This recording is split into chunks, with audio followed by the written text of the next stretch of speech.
Antes de mais nada, então, e começando este painel, antes de passar a palavra ao Dr. Jorge Lima, me incumbe a satisfação de dizer que ele é internacionalista, especialista em gestão de negócios, membro do Conselho Nacional da Juventude, da coordenação tripartite da Política Nacional de Enfrentamento ao Tráfico de Pessoas.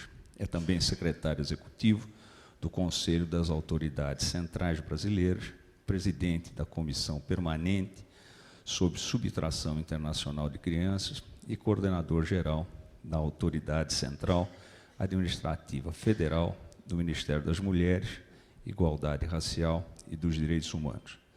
Serviu como assessor internacional e chefe de gabinete da Secretaria Nacional de Promoção dos Direitos da Criança e do Adolescente, como representante do Brasil no Conselho Diretor do Instituto Interamericano da Criança e do Adolescente e na Comissão Permanente em Assur da reunião das altas autoridades em direitos humanos e chancelarias do Mercosul e Estados associados.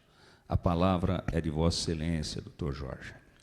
Muito obrigado, ministro Moura Ribeiro. Quero cumprimentar também os colegas de mesa, do Dr. Teófilo, Dr. Boni. Eu vou, muito rapidamente, fazer uma apresentação sobre o trabalho da Autoridade Central e, mais especificamente, sobre o nosso papel na construção de um projeto de lei que venha a internalizar a implementação da Convenção de Haia sobre os aspectos civis do sequestro internacional de crianças. Mas antes de fazer a minha colocação, eu quero agradecer à doutora Mônica Cifuentes e ao ministro Ricardo Vilas Boas Cueva pelo convite de participar desse painel e parabenizar o Superior Tribunal de Justiça e o Conselho da Justiça Federal pela realização desse evento. Eu vou focar a minha apresentação principalmente nos aspectos da cooperação internacional, que é o papel da Autoridade Central Administrativa Federal.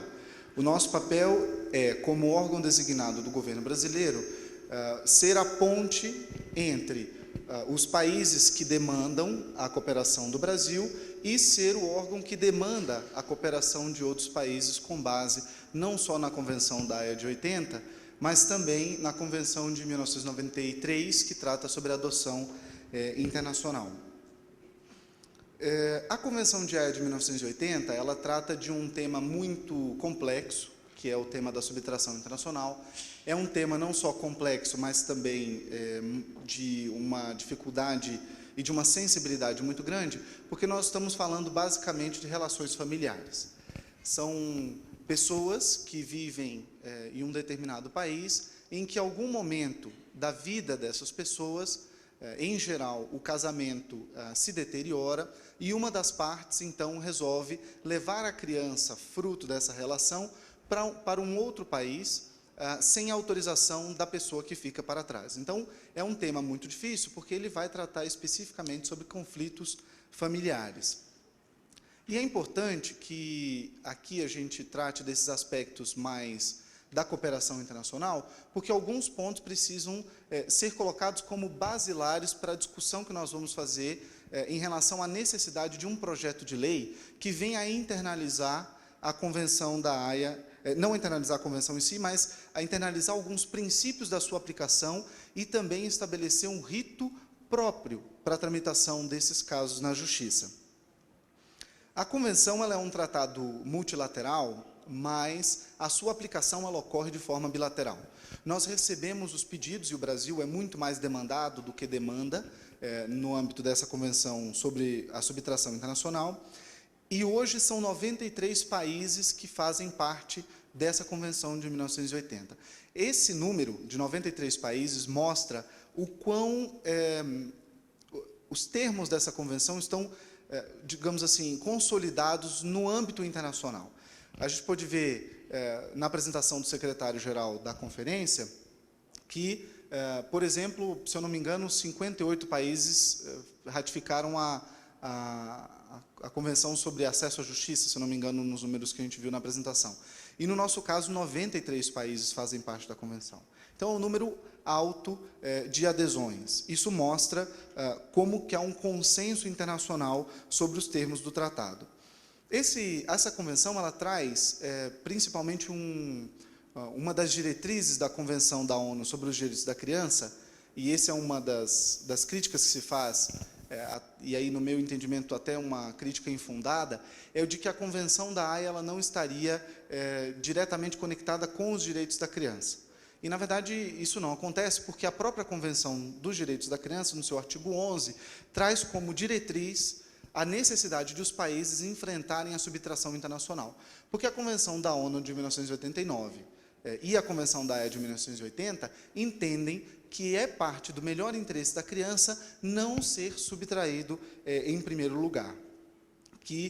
Isso significa não ser retirado do seu país de residência habitual e levado abruptamente, sem autorização do outro genitor, para um outro país. Então, hoje, o nosso principal desafio para a implementação da Convenção, e aí eu digo isso com total tranquilidade, porque nós somos parte da solução e do problema, nós, a Autoridade Central Administrativa Federal, porque o nosso principal desafio hoje é a implementação célere do tratado. A Convenção diz que os países devem tomar uma decisão sobre o retorno da criança, que é quando ela é trazida para um país, ilicitamente. Esse país ele tem 6 semanas para tomar a decisão quanto ao retorno ou não dessa criança. E esse é o nosso principal desafio, fazer com que esse processo, tanto em sede administrativa, que é quando o pedido chega na autoridade central, e quando ele vai para o judiciário e a tramitação dele no judiciário ocorra de forma célere. E para solucionar essa questão do tempo de tramitação, nós começamos a implementar diversas iniciativas.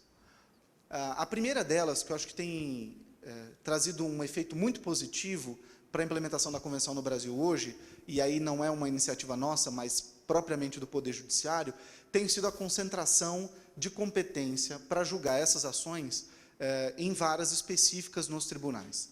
Nós já temos essa concentração na primeira região, na segunda região, que foram os tribunais pioneiros, na quarta região e na terceira região, hoje faltando apenas a quinta região.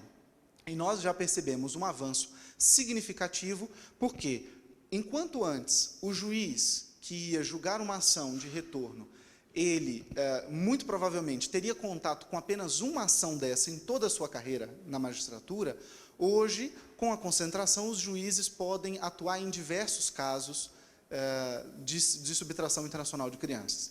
Nós temos a experiência que eu trago aqui de Belo Horizonte, em que a vara em que está concentrada a competência tem emitido a sentença em mais ou menos 6 meses, né? O que é um tempo muito bom à vista daquilo que a gente enfrentava antes, que nós temos os casos mais antigos. O mais antigo caso que nós tínhamos, inclusive, tramitando recentemente, que foi encerrado esse ano, era até de relatoria do ministro Sérgio Cuquina, que está aqui conosco hoje, e passou 13 anos na sua tramitação como um todo, né, desde a primeira instância. Então, o nosso principal desafio é esse. E a iniciativa da concentração tem reduzido consideravelmente esse tempo. Mas nós entendemos, como outros países também entenderam, que a forma de solucionar isso de forma definitiva é através de uma lei que, no ordenamento jurídico brasileiro, estabelecerá um rito específico para a tramitação desses processos no âmbito judicial. Então, a nossa ideia é beber um pouco da experiência de país que, no ano passado, retornou uma criança para o Brasil em 4 dias, isso que o processo tramitou na primeira e na segunda instância. Então, em 45 dias, nós conseguimos resolver um caso desse, um caso de uma criança que foi levada para o Uruguai, e países como a Alemanha, que também tem uma legislação específica para a tramitação desses casos no seu ordenamento jurídico. O nosso papel dentro da parte administrativa, ele é uma etapa essencial nesse processo. Nós, na Autoridade Central, tentamos diminuir o tempo de tramitação cada vez mais. Hoje, quando eu assumi a Autoridade Central em 2013, nós tínhamos o planejamento de adotar um sistema eletrônico de tramitação desses processos. que trouxesse não só agilidade, mas também transparência para as partes que estão envolvidas no processo. E hoje nós alcançamos esse objetivo e todos os nossos processos já estão tramitando eletronicamente. Mas, além disso, nós também estabelecemos critérios e procedimentos mais claros para toda essa tramitação e conseguimos reduzir, desde o início do processo administrativo, quando o caso chega, que ele levava em torno de 30 dias para chegar de um país da Europa a nós, e hoje ele chega em questão de minutos, porque o processo vem por e-mail, deste momento até o ingresso da ação na Justiça Federal, nós conseguimos reduzir esse tempo, em média, de 90 dias para em torno de 45, 50 dias, contando com a análise da Advocacia Geral da União. Isso, só para se ter uma ideia, é uma redução muito significativa na vida de uma criança que acaba ficando com a sua vida suspensa até que o Poder Judiciário, o Brasil, tome uma decisão se essa criança será retornada ou não para o seu país de residência habitual. No âmbito administrativo, esses procedimentos eles são mais maleáveis, porque basta uma decisão administrativa. Agora, no Poder Judiciário, a tramitação desses processos necessitam necessariamente de uma lei. Por isso a importância.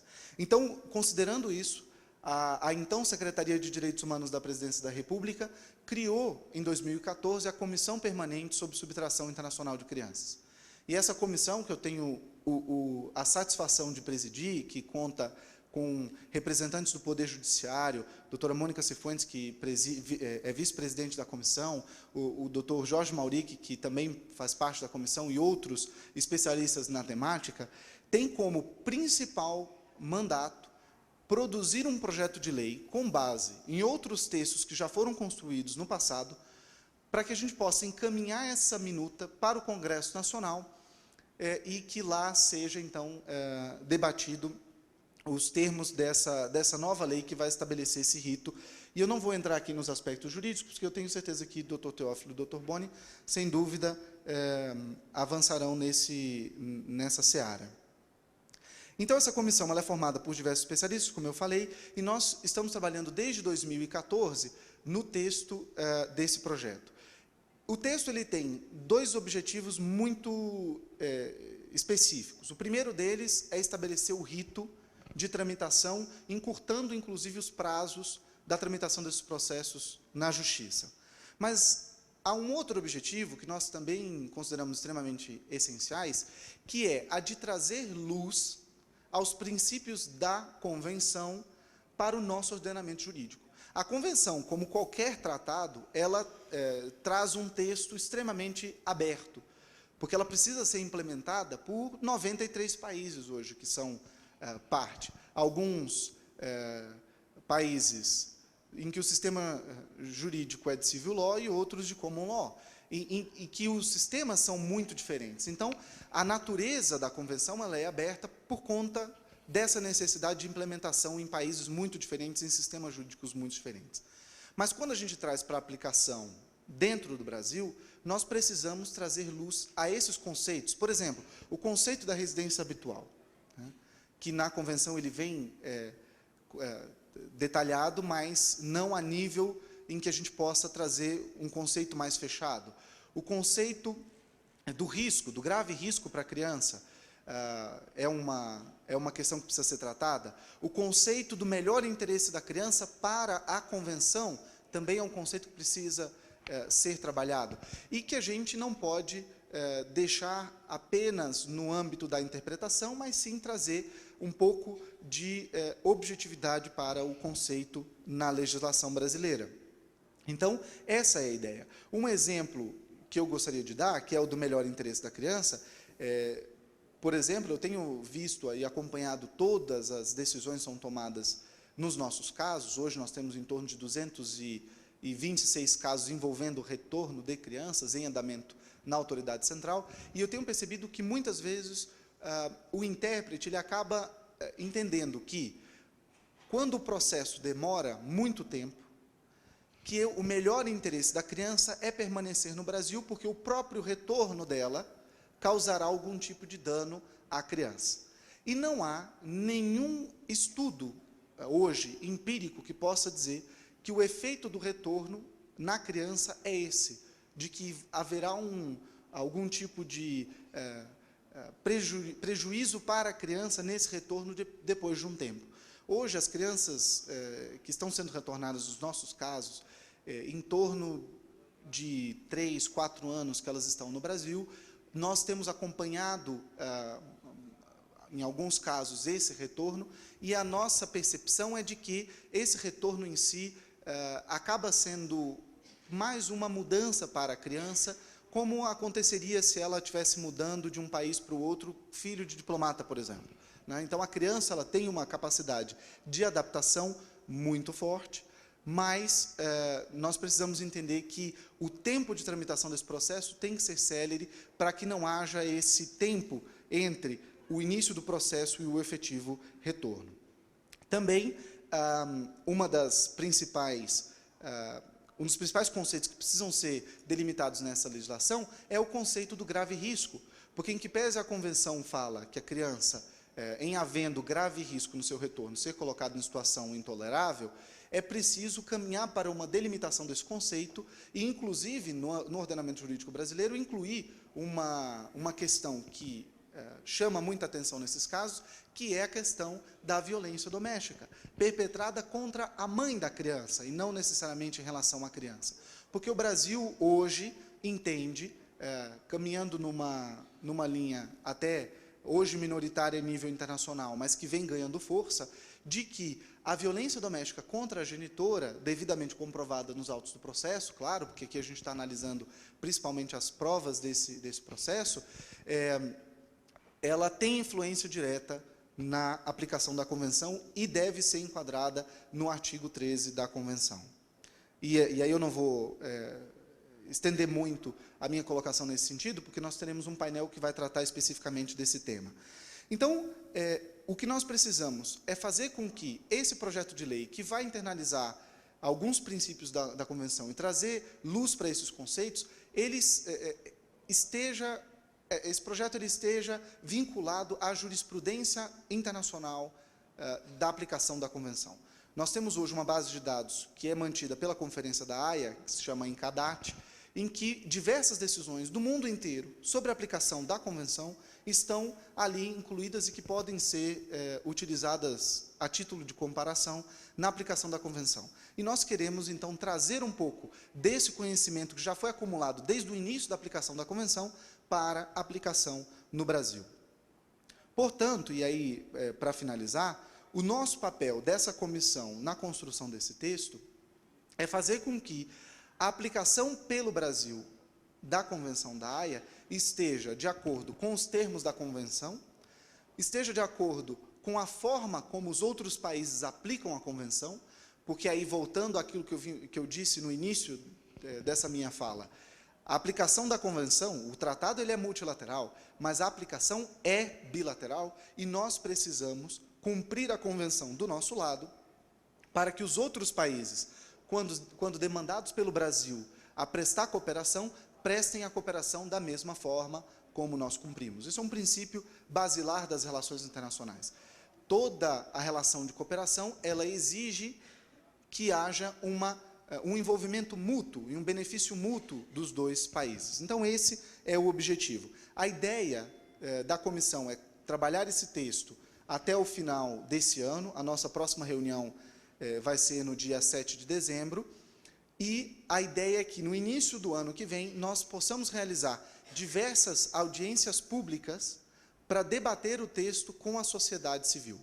E aí, não só com a sociedade civil organizada e com as pessoas que fazem parte desse processo, mas também com os principais atores no processo. Nós já temos, inclusive, uma proposta de realizar uma audiência pública no Rio de Janeiro com o Tribunal Regional Federal da 2ª Região, e pretendemos replicar essa iniciativa em diversas outras cidades, para que a gente possa debater muito texto, para que, quando ele vá para o Congresso Nacional, por iniciativa do Poder Executivo, nós tenhamos condições de que esse projeto seja debatido de forma célere no Congresso Nacional e que ele se torne lei no nosso país o quanto antes, porque isso vai beneficiar todas as nossas 300 e poucas crianças que estão envolvidas nesses casos de subtração internacional. Conto, sem dúvida, com a participação do Superior Tribunal de Justiça e todos que estão aqui presentes para que a gente possa avançar nesse debate e fazer com que o projeto de lei ele esteja adequado às necessidades do Brasil na implementação da Convenção. Muito obrigado.